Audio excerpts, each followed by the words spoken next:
let's come to this part of the anatomy. And the interesting thing about this anatomy is, this is the anterior clinoid, right? So, this is the anterior clinoid. So, when you are coming by the pterional approach, just by drilling this, right, gives you an access to about 8 mm, extra 8 mm of the internal carotid artery, and a little bit about 8 mm or 1 centimeter of the optic nerve. Just these two things. I have never heard of anybody ever injuring the internal carotid artery by doing an anterior clinoidectomy. Never. Aneurysm may rupture, I admit, but injuring the internal carotid artery, I have never heard of. It has not been published, and I will tell you why. There is a little bit of anatomy involved. So, when people say, oh, I am doing an anterior clinoidectomy, there is nothing great about it, and that is basically because of the anatomy. The interesting thing is that this anterior clinoid is attached to the rest of the skull with two roots. I will call them roots. One is the anterior root, which attaches it to the planum sphenoidale here, and there is a posterior root which is also known as the optic strut, which attaches it to the point which divides the superior orbital fissure from the optic foramen. You can see that. Now, the interesting thing is the internal carotid artery, trace the internal carotid artery in the cavernous sinus, and you will realize that the internal carotid artery stops short of the anterior clinoid, which means the posterior root, right, and turns backwards as the supraclinoid segment. You understand? So, actually when you are drilling the anterior clinoid, the internal carotid artery has already turned backwards. You get it? So, therefore, it comes like this and it turns back like this. So, when you are drilling, coming like this and drilling here, the internal carotid artery is not there. So, actually the internal carotid artery has never been injured by anterior clinoidectomy. A dorsally placed aneurysm, yes, but internal carotid artery, no. There is a small nuance which you need to know. Now, the next point comes is, when you are drilling the anterior clinoid, how do you disconnect it from the rest of the bones? You disconnect it from the rest of the bones. Imagine you are coming from here. One is by going this way, right, going towards the planum sphenoidale. So, when you go towards the planum sphenoidale, you detach the anterior root. And what is the second way you detach? By drilling the posterior root, working between the optic nerve here and the superior orbital fissure here, right. How do you drill this? First, you decompress the superior orbital fissure, exposing the optic nerve. As soon as you do that, you have actually taken care of the anterior root. Is that clear? When the next point you do is go on coring it out from inside, going on coring out from inside, what happens is you are actually detaching the posterior root. You get it? Just this small piece of anatomy, if you have in your mind, you can easily do this procedure without any problems. I learnt about this was the day when I could do it without any problems. You get it? Now, the other very interesting point is the dural rings. The location of the dural rings appears to be so complicated, but it is actually very, very simple. It is very simple because when you look at the orientation, so it comes from the cavernous sinus like this, turns like this and becomes supraclinoid, that everybody knows. And so, there is a proximal dural ring here and proximal dural ring here at the cavernous sinus and a distal dural ring here. Let us look at it from the anatomical point of view. So, you have one proximal dural ring coming from here. So, when the carotid artery comes like this, it passes to the proximal dural ring, turns and becomes supraclinoid here. So, you have a proximal dural ring here and you have a distal dural ring here, right. So, now this forms the carotid collar which connects the proximal dural ring to the distal dural ring. So, when you drill this, what are you exposing? You are exposing the carotid collar and the paraclinoid segment of the internal carotid artery, which is in the carotid collar, right. Now, the third point that I would like to make is very simple points, just very simple points. The third point is very interesting, that your actual subarachnoid space starts at the level of the distal dural ring. So, anything that is proximal to the dural ring is extradural. So, the clinoidal segment of the internal carotid artery is actually extradural, it is not intradural, right. So, if there is an aneurysm of the paraclinoid segment which is extradural, it will never cause subarachnoid hemorrhage. So, anything which is in the cavernous sinus or in the paraclinoid segment and it is not protruding into beyond the distal dural ring will never cause a subarachnoid bleed. The small points, right. So, now this will become very clear when you are actually doing surgery. So, now just to take you beyond this, so just the cavernous sinus segment, come to the proximal dural ring, this is where the cavernous sinus stops. Then this is the part which is drilled, the clinoidal segment is drilled, exposing the clinoidal segment of the internal carotid artery. Then there is a distal dural ring, and then just beyond the distal dural ring is the ophthalmic artery. So, this is an ophthalmic artery, and then comes the paraclinoid segment of the internal carotid artery, which goes on to the PCOM artery, right. So, the entire segment, right, from the distal proximal dural ring to the PCOM artery is the paraclinoid segment, and we have several aneurysms in this segment, right. So, this was a very interesting case where there was a bleeding into, I need to publish this bleeding was occurring in the subfrontal region. There is a basilar top aneurysm here and this basilar top, look at this is the, you see this nubbin here, this was protruding beyond the dorsum sellae and it bled like this into the subfrontal area. So, it bled like this, very interesting case. And then, so when we did that, and then once this was clipped, so this was clipped, right, and we also noticed that there is a ventral wall aneurysm which is just opposite the ophthalmic artery there, right. So, you see here, this is the ophthalmic artery, this is a ventral wall aneurysm, and this is the clipped basilar top aneurysm, right. So, now this is the orbitozygomatic osteotomy, this is the frontal lobe, this is the temporal lobe, just to take you to the video, and we are just concentrating on clinoidal drilling and nothing else. So, now you see the optic nerve and the carotid artery going from the right side. So, now the important thing is this is the area of the planum sphenoidal, this is the area of the clinoid, right. So, what is more important? First I told you drill the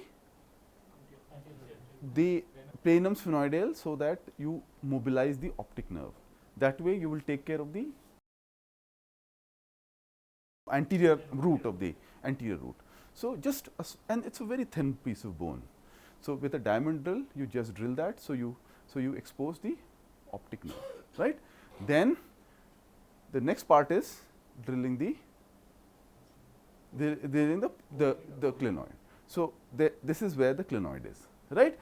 Another very big advantage is that when you do that, then what happens is that, so now what is happening, I will just tell you later on that now this is the, you see this is the ophthalmic artery going medially, this was the distal dural ring, this was the clinoidal segment, and I am just opening, and the aneurysm will be just opposite to the ophthalmic artery. So, the aneurysm is here, yes, the aneurysm is here. So, gradually I am resecting. So, just with a series of examples, then you will understand this is intradural drilling, right. So, I just make sure that it is there, and you see that, and so it turns like this and goes into the cavernous sinus. Now, I am trying different types of clips. This clip not working, obviously not working, right. This is absolutely wrong. So, tried this did not work. So, this is the aneurysm here. Tried this clip, fenestrated some way, impossible, this is nonsense, you can't be, so this did not work, and this is the aneurysm there. So, what do? What I did was I opened the cavernous sinus here. So, there is a little bit of bleeding there now. So, this creates space there between the at the ventral wall aneurysm, and then you have a clip and a little bit of bleeding from the cavernous sinus that you can easily clip with a Surgicel. I am just telling you, I will show you more examples, but I am just telling you just a little bit, that extra 8 millimeters gets you the space to work with aneurysms of this location. Is that clear? So, if you look at the first principle was start with drilling of the optic foramen, okay, mobilize the optic nerve, that is the first principle. The second principle is then you drill the anterior clinoid, right. Then the last part you just remove it with a piece of biopsy forceps. It will come to that, just more details. C for ophthalmic artery, that is the next point. C for ophthalmic artery, see what the location of your aneurysm is in relation to the ophthalmic artery, okay, and then look for suitable maneuvers to clip the aneurysms, whether you want to use a fenestrated clip, angle clip, whatever type you want, this is the way it is to be done, right. So, let us take a proper example. This is just, that was just to show you the operative steps, but now there is a proper example. This is this aneurysm came as suprasellar meningioma, but you see this target sign, you know, so this is a target sign, and the enhanced images definitely shows you that this is filling with blood, right, filling with contrast, filling with blood, right, and the MR of course shows you thrombosis as well as flow voids inside, and this is the medially directed, so this is this is a fairly large, and so this is where it is coming out beyond the clinoid, the ICA, and then you see this is medially directed and fairly large. When you do an angiogram, what do you see? So, this is posterior and upwards, this is the ophthalmic artery, right, and this is the PCOM artery, right. So, this is medially directed carotid ophthalmic aneurysm, this is the PCA, and this is. So, when you have an aneurysm like that, what you need is, definitely you need to see for the left side, number one. This is a lateral image, no? So, there is no question of crossover, but they will often be mirror aneurysms of the opposite side whenever you have an aneurysm like that. So, you need to look at this, and of course, you need to look at balloon test occlusion and cross flow, and there is a good cross flow at least on the ICA. So, at least that is very heartening that we can at least have a good. So, even if it ruptures, we need to actually clip, we can actually do it, and then we have this PCA, it is not filling up so well, right. So, cross flow from the PCA is not very good, from the vertebrobasilar system, I mean, right. So, now again the same thing. So, this is frontal, this is temporal, magic, it is working. So, and then the Sylvian fissure, right. So, you open the Sylvian fissure and do a wide Sylvian dissection, because it helps you in subfrontal retraction, because it helps to, and then you come to the optic nerve and the carotid artery. So, once you reach there, then good, drain a lot of CSF, just make sure that you have your orientation, and so this is the distal ICA, and then I need to know where the PCOM artery is in relation to the entire thing, and also the ophthalmic artery. So, this is the distal ICA, right, and this is where the aneurysm is. So, now I am looking for the PCOM. So, now there is this large PCOM which you saw on the angiogram, which you see that this is here, right, and that is the third nerve going into the cavernous sinus here. So, this is the third nerve, this is the PCOM, and this is the optic nerve, and the. So, what was the first principle? Mobilization of optic nerve. So, first is not go directly.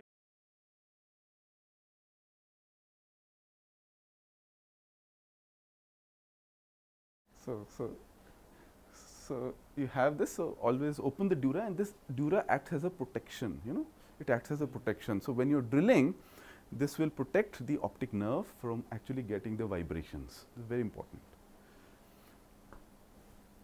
So, then the first thing is, you know, just this small mobilization of the optic nerve really helps, and I will tell you how it will help. So, just do this. So, what I did was just to, you know, demonstrate. So, this is where the aneurysm is, right, and you can't actually see anything beyond that. So, just trying to make sure that everything is.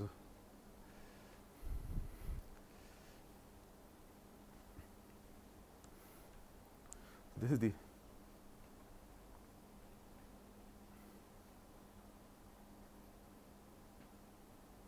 And this is where the cavernous sinus is going to be, right. So, now what I am trying to do is, can I mobilize this optic nerve and reach proximal to the aneurysm without drilling? That is the question, okay? That is the hypothesis. So, now I try to mobilize the optic nerve, not possible, it is not possible to reach there, you get it? It is not possible, because you have not drilled.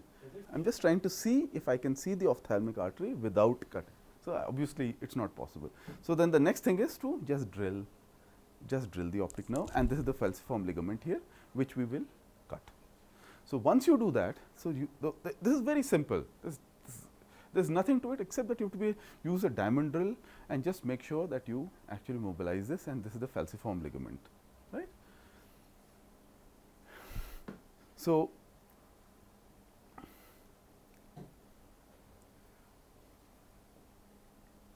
now this is the area of the clinoid. So, we have actually cut the falciform ligament here, just mobilize only from here to here, but you will imagine, you will understand how much of mobilization you get. Now, what are we drilling? The anticlinoid process, coring it inside from inside, and then once you core it out from inside, it's very simple matter to just drill it, and it becomes mobile, and then you can just remove it, right? So once you remove this, then what do you see below that? You see the carotid collar. So so this is where the cavernous sinus is. This is removed, and this is the distal dural ring. This is the carotid collar, and the internal carotid artery is shifting, turning like this, and going into the cavernous sinus. Right? Now I just open the falciform ligament, the junction of the carotid collar with the falciform ligament. So you cut it together, and actually it appears very complicated, but it's a very there is a lot of dissecting plane there. So it's just simple to do it, right? Just simple to do it. So then it's not difficult at all. You just lift it up, there is a space there. You just put your dissector there and you can do it. It's not difficult at all. So you just so all you've done is mobilize from here to here and mobilize from here to here. That's all you've done. Nothing more to it. Right? And this is the cavernous sinus. Now when you mobilize, see, you can get mobilization. You can see the so you can actually, yeah. So you can see the ophthalmic artery there, and you can see proximal to the aneurysm. Yeah. So just by doing that 8 millimeters, what have you got? You have been, so see, you can insinuate your dissector proximal to the aneurysm there, right? You can see the distal tip there, and just that small drilling helps you so much. Yeah. And now it's a very simple matter. This is the proximal part, that is the proximal part, this is the distal part. Always with these aneurysms where you don't have adequate control, never take the neck. Just apply your clip a little distal, so that number one, the vessel doesn't kink, and you still have the neck in case the aneurysm bleeds. This is a double clip technique. Never take the neck. Always remain a little distal, right? And then you put in a second clip which takes it, so that you are absolutely sure that there is no kinking of the vessel. And other thing is, you can put both of them. And then the next point is, what is the next point whenever you are doing aneurysm surgery after you think you have clipped? The other thing is, so perforator, of course, with such a giant aneurysm you can't, and you don't want to mobilize it to actually injure perforator, but you puncture it and see. So what you do is you puncture it and you see if it's working, it's not working, right? So that's the other thing. So you puncture, of course it was working luckily for me this time. And so this was basically, I have lots and lots of videos of clinoidal segment aneurysm, but sometimes they will be on both sides. So they will be like ballooning on both sides. There you will have to have fenestrated clips. You have to reconstruct the vessel. So there I have several of them, but I mean this was luckily going towards the sella. So this is a superior hypophyseal artery aneurysm. So it was possible to do it. But the point here is not the surgery for aneurysm. It is basically trying to tell you that anterior clinoid drilling, if you just know these three principles, first cut the anterior root, mobilize the optic nerve. That is the first way. Don't directly go to the anterior clinoid. The second is core out the anterior clinoid. You are actually going to the posterior strut. The third point of anatomy is that the internal carotid artery is actually turning backwards proximal to that, so that when you are drilling the posterior strut, you are actually not in contact with the internal carotid artery. Okay. Now what happens is that you have another meningioma like this, right? Now of course you don't want to remove it totally, because it's all involved in perforators and everything, and so obviously it will be a subtotal approach. But here the issue is you don't see any anatomy, and you need to know where the internal carotid artery is. So here an extradural drilling gets you to the internal carotid artery, and you see middle cerebral artery when you are opening the sylvian fissure, you see internal carotid artery extradurally, and then you can actually know the level at which all the vessels are. That's a very useful technique. So what you do is, so you have the globe here, the frontal and the temporal regions, and then you have this, and you core it out as you would do, and then once you core it out from inside and remove, then what happens is that you can actually get the extradural portion of the vessel. And the other very interesting maneuver which you can do to get to that is, on the temporal side, the temporal dura, if you just dissect it off from the cavernous sinus dura, right? Give an incision, just see the V1 and V2 nerve roots, see you have the superior orbital fissure here, just give an incision, sharp incision, dissect off the temporal dura from the cavernous sinus dura. As soon as you do that, the anterior clinoid you can get very well. I mean, you can actually see it very well, and you can actually see so that nothing comes in this dura doesn't come, it doesn't fall inside, right? And of course, then while you're doing drilling, you must make sure that it's not completely pneumatized. So when would you go intradural? It's very logical. It's very logical. If it's an aneurysm which is pointing dorsally, you don't want it to bleed when the dura is closed. So you will go intradural. See the aneurysm, go proximal and distal to it and resect it. The second point is, if you actually want limited drilling, you see the only thing is that there is an aneurysm, you want to see the proximal control, you want to mobilize the optic nerve, you can just do an intradural drilling. When do you do an extradural drilling? It is if there is a suprasellar paracavernous lesion where you want to see the internal capillary artery, to see the level of the internal capillary artery, to see the level of the middle cerebral artery. So you know what level there is, and up to that level you can resect the meningioma or any tumor with impunity. Beyond that, you have to be careful, right? That's the other thing. The advantages of extradural drilling is that you are away from all anatomical structures and from cotton pledgets and all that, and brain is protected. And the other advantage is that the bone dust and blood does not enter into the subarachnoid spaces. But the disadvantage is that if in an aneurysm you use an extradural drilling, then which type of aneurysm can you use an extradural drilling in? Supposing I say you can use extradural drilling in some aneurysms also. Which one would you not like to use extradural drilling in? Which aneurysm will you say? So if it is a dorsally placed aneurysm, which drilling will you adopt? Intradural, because dorsal means it's right below the optic strut. There, if you don't see it, you are in trouble, right? But if it is a aneurysm pointing medially, aneurysm pointing posteriorly, no problem. You can still use an extradural drilling. Is that clear to you? Thank you.